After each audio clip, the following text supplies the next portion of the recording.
pretense and the hypocrisy. Now the story goes. A man had three wives. This man married three wives.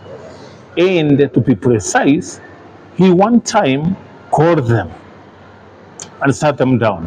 And you know, in many cases, the last wife is the one who is lovey-dovey, darling, sweet melon, Tangerine, is my girl Toto, is the baby girl to the man. So the last wife is normally the one who is highly regarded when it comes to love.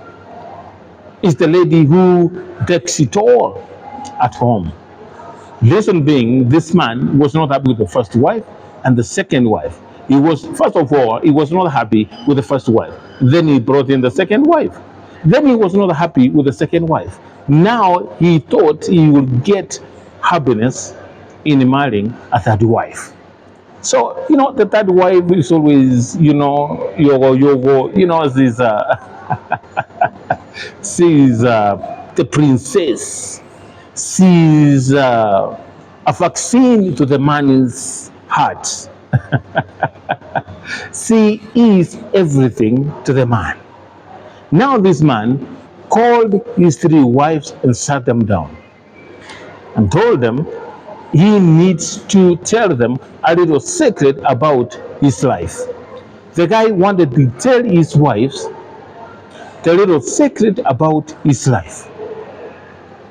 So he sat them down, pointed to a room, and told them, my darling wives, we have lived here together for so long.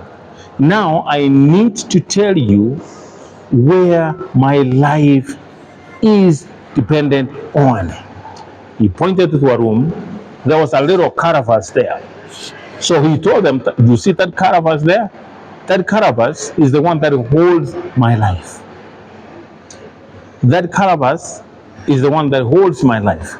And my dear loving wives, if there is an emergency in this home, if there is an emergency in this family, please run to that room and grab that carapace and protect it by all means, because my life is dependent on that carapace.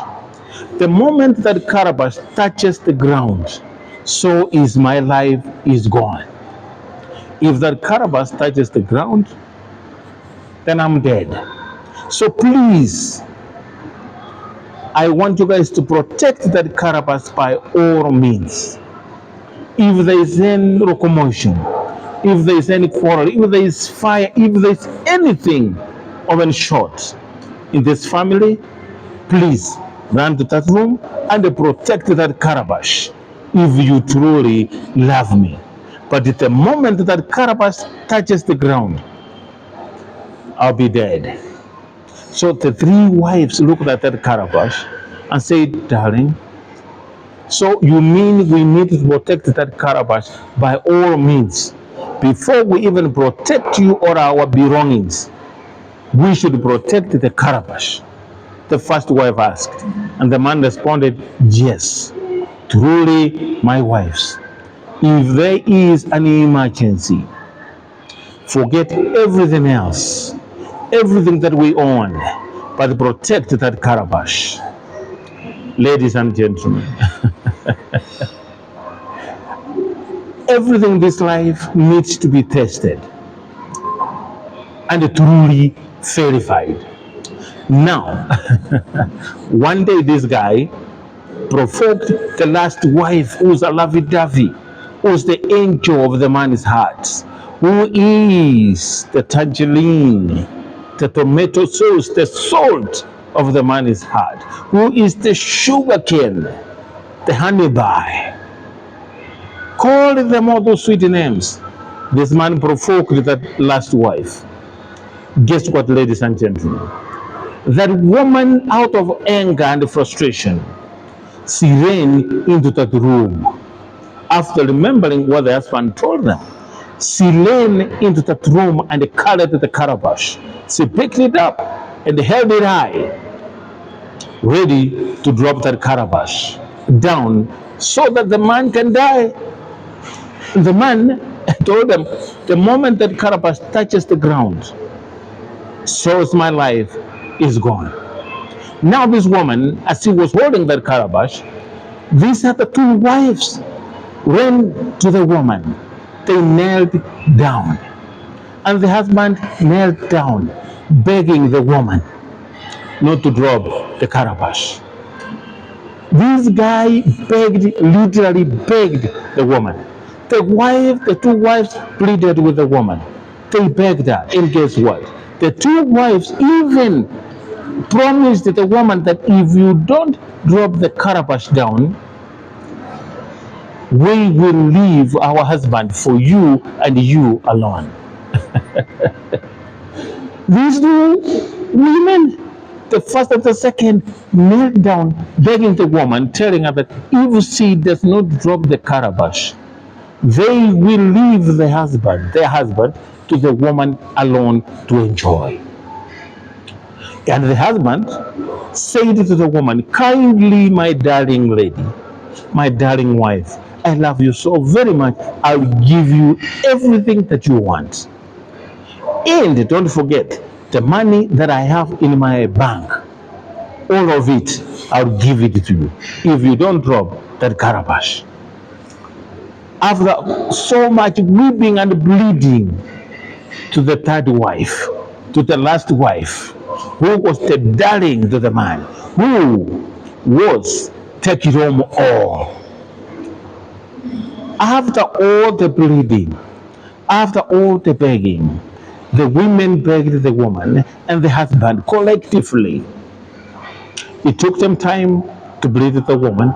The woman, the last wife, could not listen to anything. She could not hear anything. Guess what she did at the end of the day? She dropped the calabash on the floor. The moment she dropped that calabash on the ground, ladies and gentlemen, the husband fell down, rolling on the ground, gasping for air, and the two wives ran out and calling the villagers. While the last wife was standing there looking at the man, taking his last breath. The two wives ran and called the neighbors, the villagers, who came up and started boiling cold water on the man. After they poured a lot of water on the man was rolling down, trying to breathe, gasping for the air. After the villagers did all that, ladies and gentlemen, guess what? The man stood up, smiling, laughing, happy, looked at his three wives and said this to them. Now I know who I can trust my life with.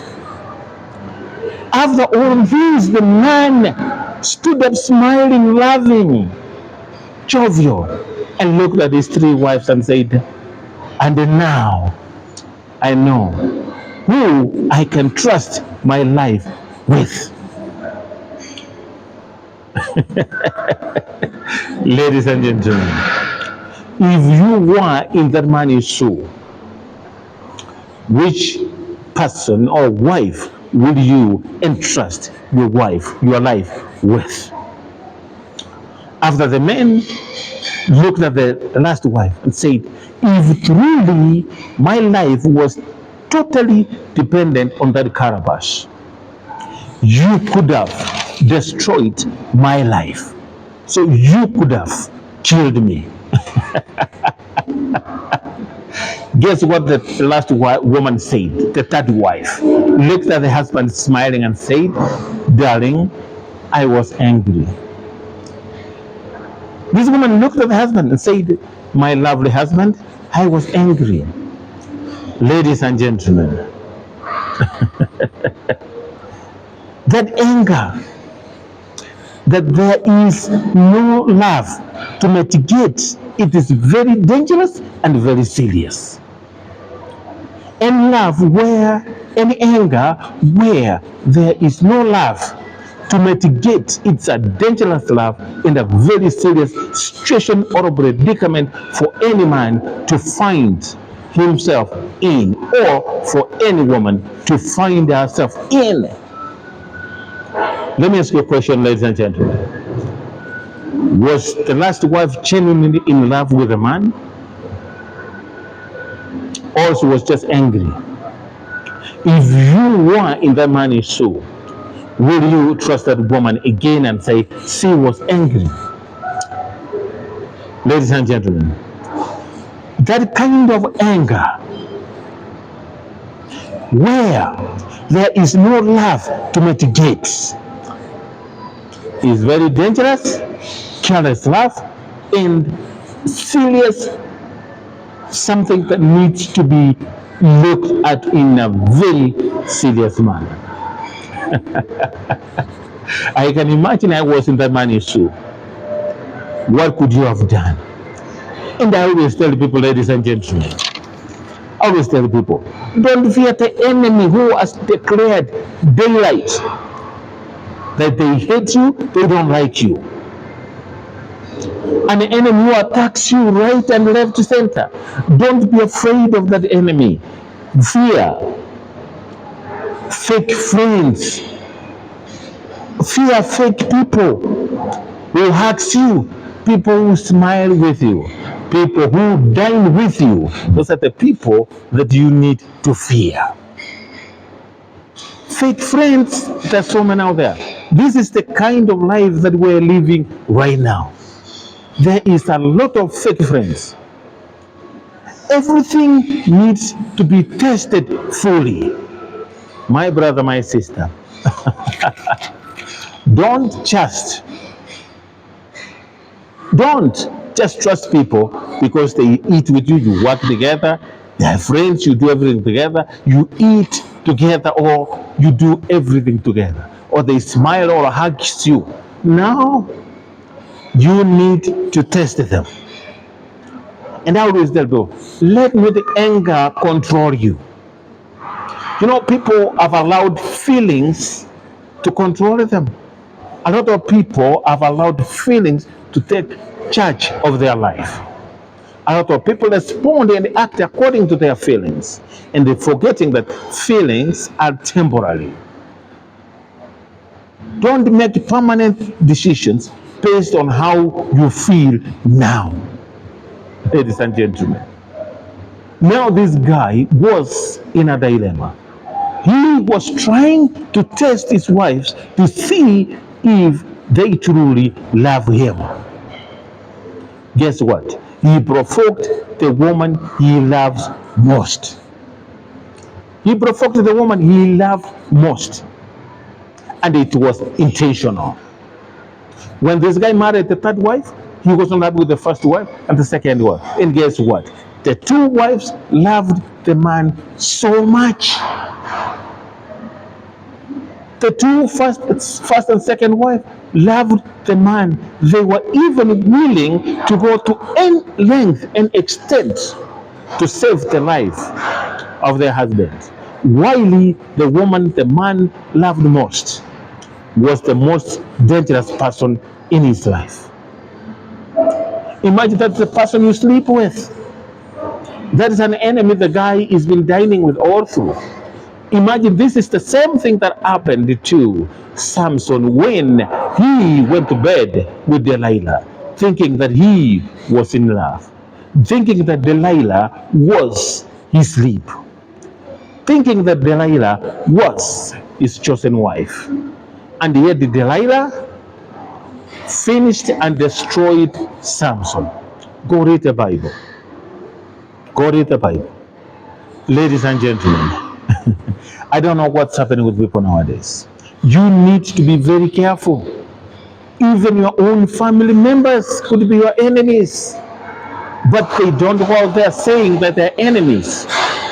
Don't be afraid of somebody who has declared that you are his or her enemy. Be afraid of fake friends.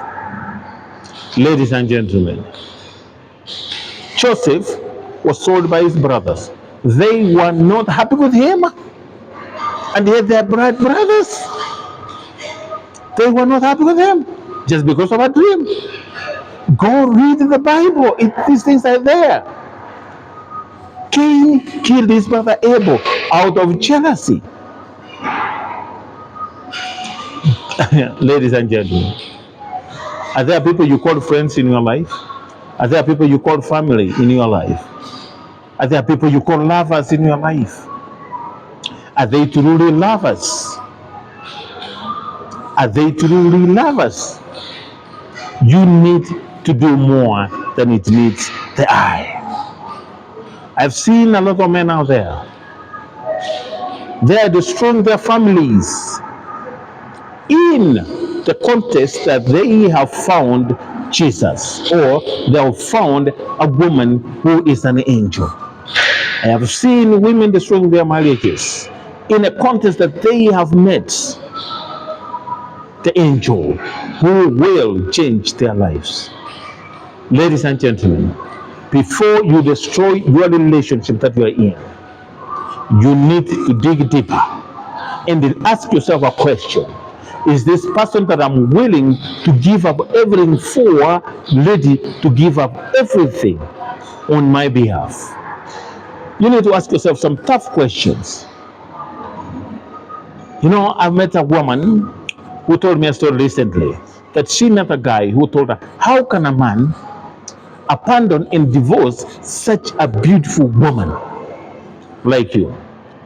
The guy said the right words that the woman needed to hear. She fell in love. Little did she know that she was increasing a number of her exes. Little the guy knew that she was increasing the number of her exes.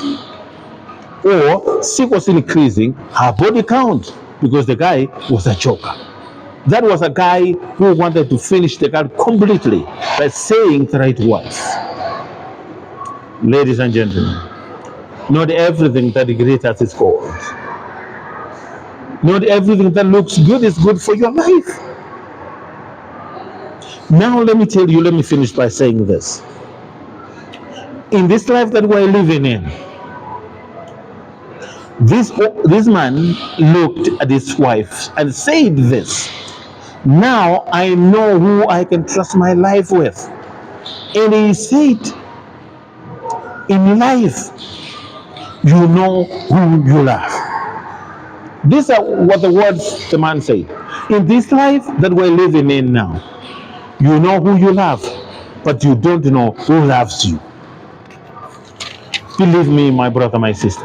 Now you know who you love. You can only speak for yourself because you know yourself. You cannot lie to yourself and you cannot lie to God. But you can lie and pretend to everyone else. But now you know truly whom you love. But you don't know who loves you. Now this man knew that he loved the last wife. Above all his wives, he loved the last wife. And she is the one who betrayed him most. And she is the one who had no love, no feelings for the man. Now in this world that we're living in, we know who we love. But we don't know who we claim to love, whether they love us equally the same. You may love your wife so much unconditionally, but you are not sure if your wife truly loves you equally the same. You may love your husband so very much, you can even give up your life to save his life. But do you know if that man truly loves you back the same? You may love that boy so much that you can even sell your life to save his life. But does that boy love you back equally the same? You may love that girl unconditionally, a girl that you can do everything for and give everything for and do everything for her or him. Do they love you the same equally? Do they love you back the same way? Do they feel the same way you feel about them? Ladies and life is so tricky nowadays. You need to be asking yourself a lot of questions. In this life that we're living in, a lot of people are pretenders and hypocrites. It doesn't mean that when you go to church, same church with the same people, you share the same religion, the same beliefs, that they love you. It's only God who loves us unconditionally, and His love is proven beyond reasonable doubts. The question I want to ask you today, ladies and gentlemen, that person that you love so very much, do they love you the same? Actually, nowadays, you speak for yourself because you're the one who knows who you love. But the other person you love may not necessarily love you the same way. Ladies and gentlemen, do your little research and find out who truly loves you. Don't end up being like this guy did. There's so many people out here we call they my brother. Blood is thicker than water. If your own blood can betray you, if you are not sure of your own blood, what about these others? What about these others? There's something that we call natural love. That's what we call natural love. How does natural love work? A child who is sucking his or her mother's breast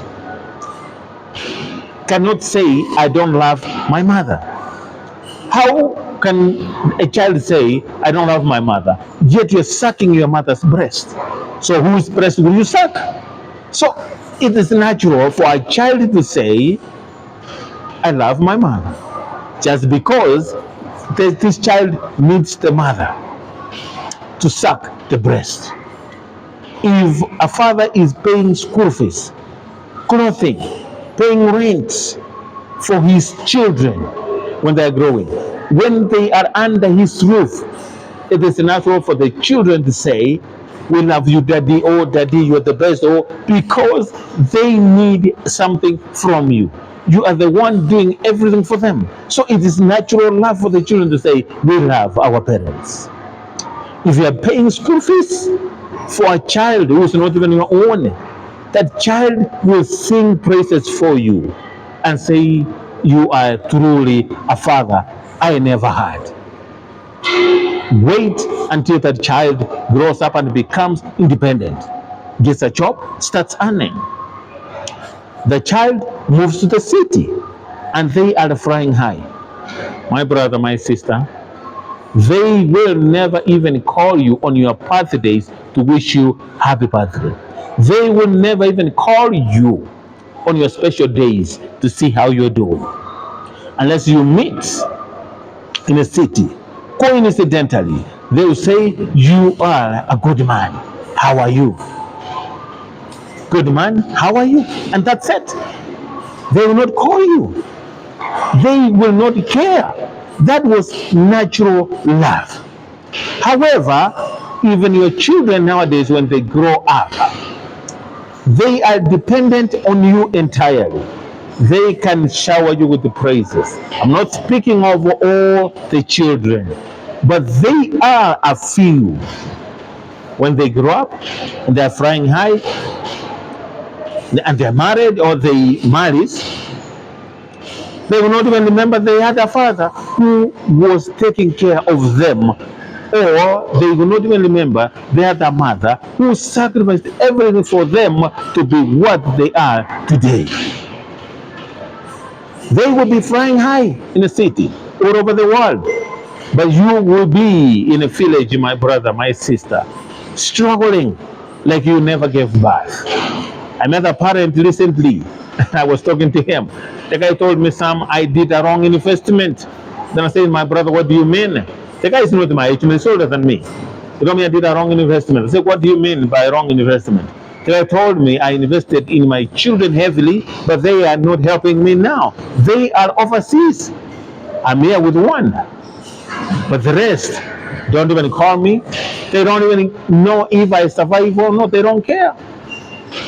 I did a wrong investment. And I looked at the guy and said, my father, you did your duty as a father. That's what God does to us. Imagine God has given us a life.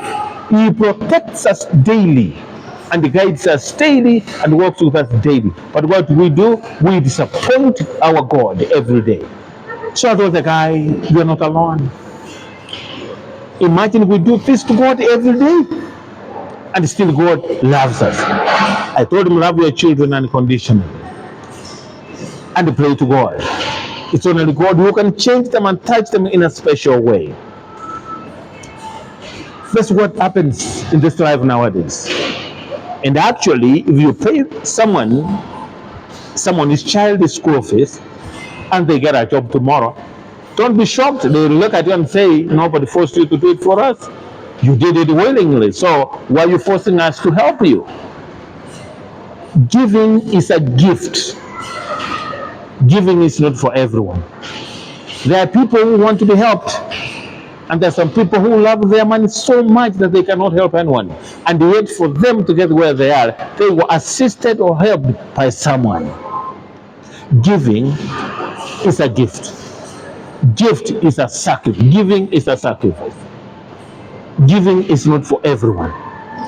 Ladies and gentlemen, I'm not saying that we should not help. Help where you can. But I'm trying to tell you that givers have no limit. Invest where your love is. But again, I insist saying it is tough nowadays to know who loves you.